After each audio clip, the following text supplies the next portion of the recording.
One of the most valuable coding lessons I ever learned was extract till you drop.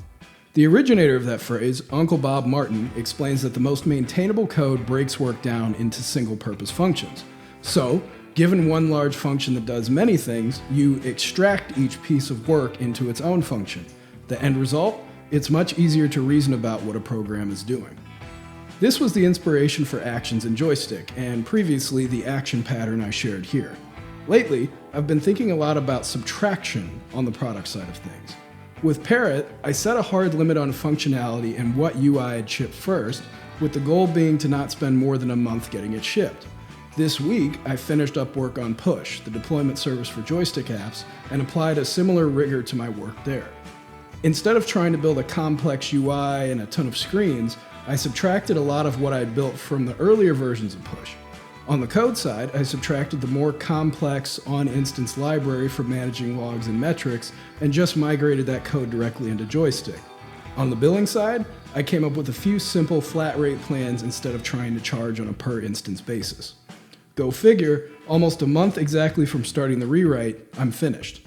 This really got me thinking about the role of subtraction and how it can be used to get you where you're going a lot faster. Years ago, and those of you who've been following my work for a long time could infer this, I was big on big. I had this unsupported notion that what I released always had to up the ante from my previous work. This was fun early on, but eventually it led to projects taking far too long to ship, or being moved permanently to the dustbin on my computer. Now, I'm really embracing the less is more approach to product development, and by extension, tool development. I've accepted that the average attention span has dwindled to the point that sweating the details on a lot of stuff isn't worth it. People, generally speaking, won't notice and won't care.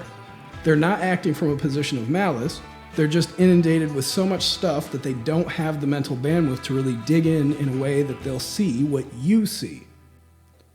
When it comes to your own products and work, I'd encourage you to consider this reality. The days of being able to wow people are more or less over. Now, it's better to be able to spark interest first and then follow that up with wow via iteration.